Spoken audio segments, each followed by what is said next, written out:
Moving on to Rwanda, in 2014, a popular gospel artist, Kizito Mihigo, was arrested shortly after he released a song that indirectly acknowledged that it's not just the Tutsis that were killed during the genocide in Rwanda, that Hutus were also killed.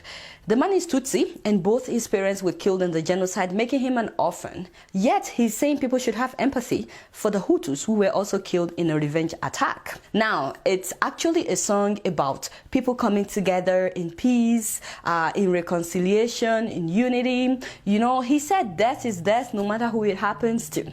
And he just wants people to have empathy on others. Kagame, the president, is also a Tutsi, like Kizito, but there has been several reports that Kagame's army, the RPF, also killed Hutus during the genocide in a revenge attack in Rwanda, and that Kagame even invaded Congo, killing Hutus, including women and children. That's like invading another country. But you know, Kagame doesn't like people talking about the killing of Hutus. As far as Kagame is concerned, only the Tutsis were killed in the genocide. As a matter of fact, in 2014, BBC did a documentary and said Hutus were also slaughtered. And because of that, Kagame kicked the BBC out of Rwanda. Time and time again, he's arrested anyone that says that Hutus were also killed, because that would mean that he's acknowledging taking part in the genocide. Remember Victoria Ngabire, the woman who tried to run against Kagame in 2010? The moment she said that both sides were killed, he put her in prison for 8 years. A presidential candidate. I don't know, people say that he put his opponents in prison to make them afraid, but it looks to me like the person who is actually afraid is Kagame. I just don't know exactly what he's afraid of. I mean, if you have to constantly try to shut up your opponent,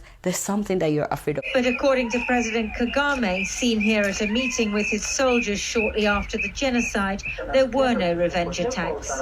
And despite all the evidence, no one is allowed to say that there were. So when this gospel artist, who's very popular in Rwanda, Congo, Burundi, and other countries, released that song in 2014, they arrested him and they put him in prison for 4 years. A gospel artist. They accused him of terrorism. They also said that he denied the genocide simply because he acknowledged both sides. This was his audio recording while in prison. Dans les jours suivants à la sortie de cette chanson, j'ai subi des insultes, des menaces et des messages me prévenant que quelque chose de mauvais allait m'arriver. Do you know that a week after he was arrested, this is what Kagame said?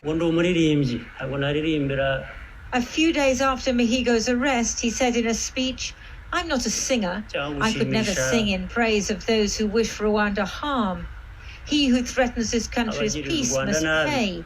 And while in prison, Kizito had sent out an audio recording of how the chief of staff invited him to the office of the Senate president, where they told him that Kagame didn't like his song. J'ai été invité par la directrice de cabinet du président et le rendez-vous a eu lieu dans les bureaux du président du Sénat.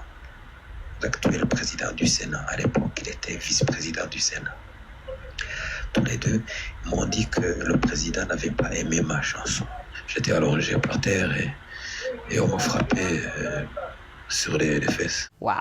So in 2018, they released him, but they kept monitoring every of his movement. Last year, he didn't show up at the 25 years, the remembrance of the genocide. He normally would go and he would even perform there, but his stand is, even though it is mostly the Tutsis that were killed in the genocide, both sides should be remembered. That's his stance. So on the 13th of this month, a day before Valentine's Day, they arrested him and accused him of trying to cross the border illegally to join a terrorist group in Burundi in order to destabilize Rwanda. First of all, the place where he was found, yes, it's not far from the border, but it was actually his hometown.